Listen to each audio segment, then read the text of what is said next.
Hey guys, this is the part 2 of the video I made last week, about the kind of evolution and the progression of my sexuality since coming out as trans. I got distracted last week by some returning housemates and didn't really feel like making it with a house full of people. And this was the first time I've had the house to myself, so sorry it's taken so long. So yeah, last time I was talking about how since coming out as trans, I found myself being attracted to men for the first time, and predominantly queer men, and kind of how that was something that I didn't expect, and nor did anybody else. And I've spent a lot of time questioning how that came about, how I went from living my life as a lesbian for 25, so since I've been a sexually aware person, I've identified as a lesbian, and then yeah, really recently started finding myself attracted to predominantly queer men, gay men, trans masculine folk as well as women and trans women and all of the femaleness as well. But on top of that, this kind of appreciation of some forms of masculinity. And I spent a lot of this week kind of trying to figure out what I wanted to say further on the topic. And I think the question for me that really resides is, why now has this emerged? I'm not on hormones. I'm pre everything.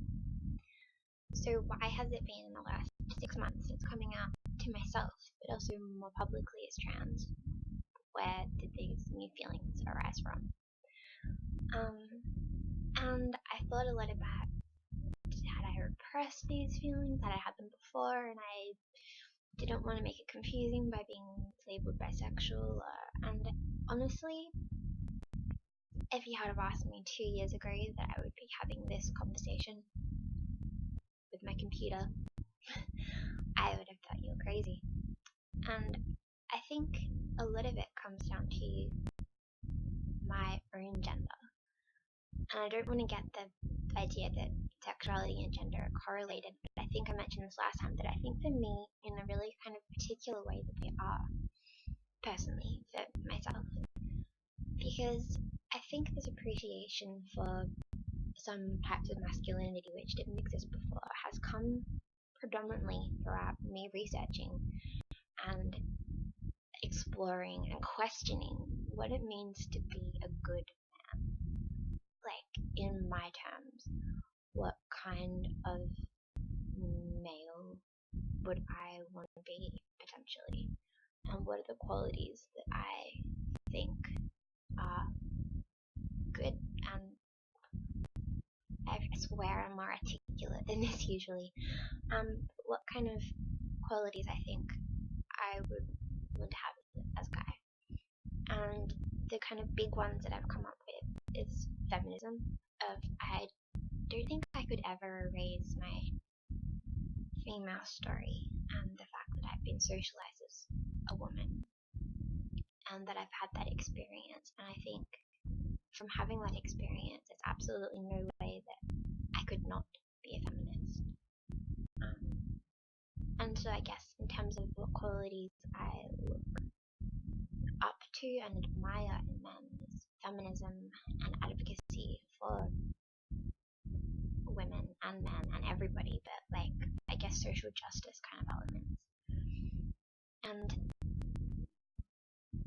I think that quality seems to be particularly prevalent in queer men.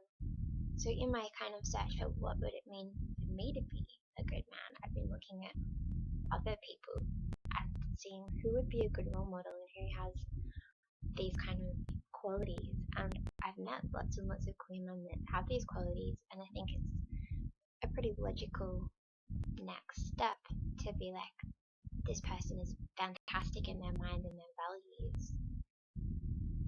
Why would I eliminate them from, I guess, romantic feelings because of their gender, especially kind of realizing that gender is maybe not the thing I once thought it was. God, I hate this is making.